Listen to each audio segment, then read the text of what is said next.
On our most recent crowdsourced content poll, you said you wanted to know how we go about planning our travels. That's what we're talking about? So that's what we're talking about. Okay.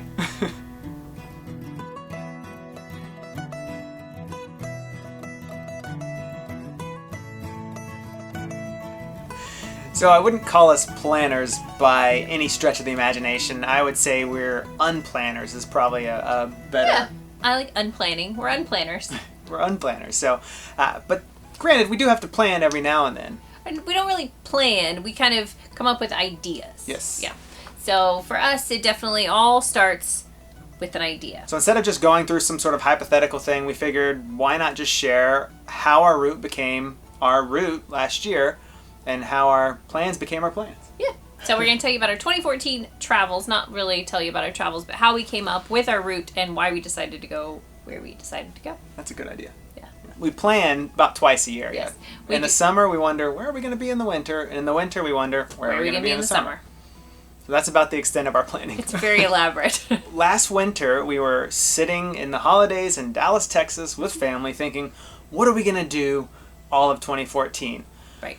And we realized we had been to lots of other music festivals, but one we hadn't been to yet that we really wanted to go to was Lollapalooza. Lollapalooza. So Chicago, Illinois, bink, was on our map. Yep. Then we thought about the other things that were on our bucket list, and Kentucky Derby. So, boop, Louisville on our map. Yep. And then we thought, that's probably enough planning. Let's have a cocktail. Yeah. So we stopped our planning there as far as scheduled events because we try not to put any more than 2, like, have to be there at a specific time and date kind of events on our calendar. Yes, and the year 1 and year 2, we tried to put way too many, and it just stresses us out because you're just going all over the place, all over the map. 2 is good. Yeah.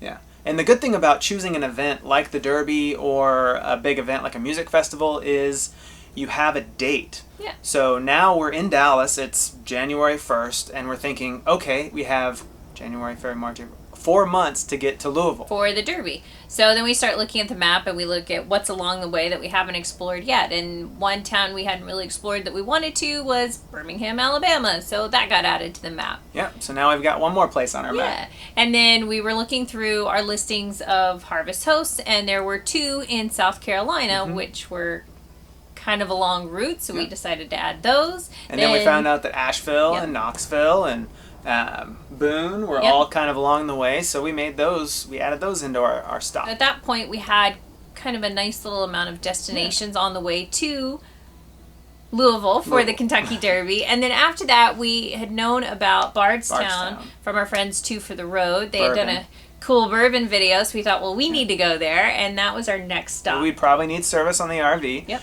So we're going to Indiana. And we had the Fleetwood Rally we were going to. Oh, the Fleetwood Rally. And then we had this issue. We had 45 or 50 days to get from the Fleetwood Rally, Elkhart, Indiana, to Chicago, Illinois, which was like a 3-hour drive. And we thought, we don't want to stick around here that long, so we decided to hit...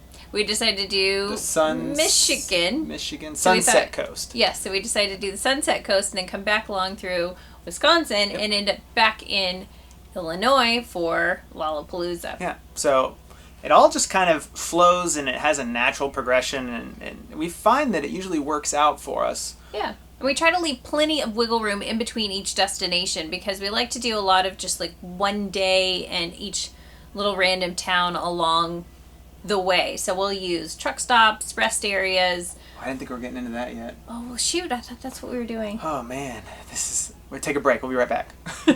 All right, we're back. And I knew we were forgetting something.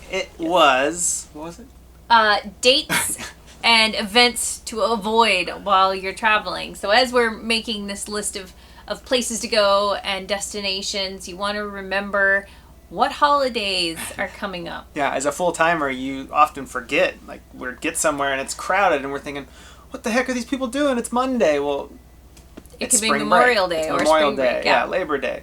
4th of July. It can get a little crazy. The really big events where people take out their campers, you either want to plan way far in advance so you can be there and join them, or you're going to want to avoid it. Okay, now about that wiggle room that I cut her off on. Yes. We like to leave lots of wiggle room within our travels. unschedule. Yeah, unplanned travels. Yes, our unplanning. So that we can explore all the little towns and whatever it is that we find along the way, because there's all kinds of cool stuff to be discovered, but we don't necessarily know what it is. Yeah. So, for example, in Michigan, the way we did it was we were crossing into Michigan. We looked up the first town. We said, hey, there's a cool brewery there. We'll go visit there. And then, oh, there's a Walmart just passed. Oh, we can stay the night at that Walmart. Oh, there's this other cool town just 20 miles up the road. So we spend the next day in the next town. And then we stop at a truck stop. And then we go to another town and we stay at a rest area. And if we really like somewhere, then we can decide if we want to reach out and find a county park or a state park. So we can find a place to stay if we really want to. And if we don't, we can just continue to mosey on and it's no big deal. But that way we're not like pinned down to reservations and that whole thing. And you're not focusing all your energy on one town. You're actually getting to see all of them along the way. Yeah. So, of course, that leads us to where do we stay when we actually plan? Yes. Or unplanned? Many of our plans happen 24 hours, maybe 48 hours in advance. So Harvest Host is really our friend. And actually we start, if we know we're going on a route, we look at Harvest Host first. If there are no Harvest Hosts in the area that we're going, then usually our next stop is like a combination of a few different websites like freecampsites.net, Camp Indium, or All Stays. All Stays, yeah. And we can usually find a county park or maybe BLM. A regional park, maybe a BLM. And then from there, sometimes you'll find a county park, and then you go to that county park website, and there's actually 3 or 4 or 5 more county parks that's not even mentioned on any of these other websites. Yeah. So that's what we tell people. Just don't think that everything's out there on All Stays or everything's out there on Camp Indium.